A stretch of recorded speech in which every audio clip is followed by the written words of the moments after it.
আসসালামু আলাইকুম। আমি মোহাম্মদ জামি। আজ আপনাদের মাঝে একটি ছোট্ট একটি জিনিস দেখাবো। তা হলো কীভাবে খুব অল্প সময়ের মধ্যে এক থেকে একাধিক ফোল্ডার খুব সহজে ওপেন করা যায় বা ক্রিয়েট করা যায়। তার জন্য আপনাকে যা করতে হবে তা হলো কম্পিউটারের কন্ট্রোল প্যানেল অপশন থেকে আপনাকে ফোল্ডার অপশনে যেতে হবে। ফোল্ডার অপশন থেকে আপনাকে যা করতে হবে তা হলো ভিউতে যাবেন। ভিউতে গিয়ে এখানে আপনি একটু নিচে নামে দেখুন hide extension for file types, এখানে টিক চিহ্ন দেওয়া থাকবে, এটাকে উঠিয়ে দিয়ে অ্যাপ্লাই করে ওকে করবেন।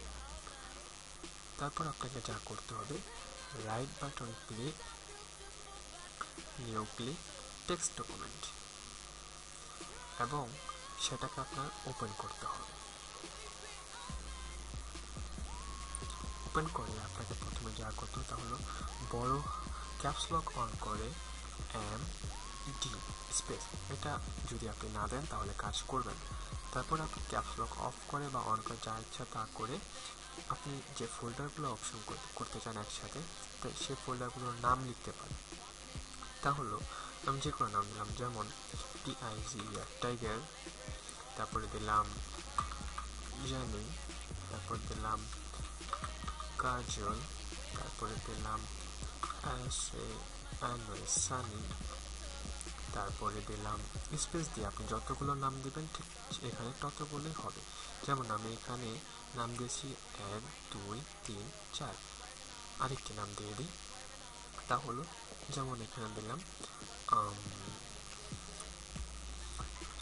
Test FOLD test folder. আচ্ছা, ওকে, টেস্ট ফোল্ডার। তো এখন আপনাকে যা করতে হবে ফাইল ক্লিক সেভস, মনে রাখবেন ফাইল ক্লিক সেভস দেওয়ার পর আপনাকে যা আসবে এখান থেকে ডেস্কটপ সিলেক্ট করে এখানে আপনি লিখবেন FOLDR ফোল্ডার ডট বাট। আপনি এখানে যে কোনো নাম দিতে পারেন ফোল্ডারের জায়গায়, আমি যেহেতু ফোল্ডার করছি তো এখানে আমি ফোল্ডার দিয়ে দিলাম। তবে বাট মনে রাখতে হবে .bat বাট, এটা মাস্ট বি দিতে হবে। তারপর আপনাকে যা করতে হবে সেভ ক্লিক, আপনি দেখবেন ডেস্কটপের মধ্যে একটি সুন্দর ফোল্ডার ওপেন হয়ে গেছে এবং সেটার শেষে ডট বাট। এখন আপনাকে যা করতে হবে, আপনি হয়তো দেখতে পাচ্ছেন এখানে আমার কোনো ফোল্ডার নেই। তো দেখেন আমি এখন এটাকে ওপেন করলাম, রাইট বাটন ক্লিক ওপেন করলে আপনারা দেখতে পাবেন যে হচ্ছে এই তো চলে আসছে যে আমি যে নাম লিখলাম টাইগার, জনি, কাজল, সানি, টেস্ট ফোল্ডার, এই ফোল্ডারগুলো কত সুন্দর করে খুব সহজে ইজিলি একসাথে কতগুলো ফোল্ডার আমরা ওপেন করতে পেরেছি। আশা করি আপনাদের এই টিউটোরিয়ালটি খুব ভালো লেগেছে এবং আপনাদের খুব সহজে এটি কাজে লাগাতে পারবেন এবং খুব অল্প সময়ের মধ্যে একাধিক ফোল্ডার একসাথে ওপেন করতে পারবেন।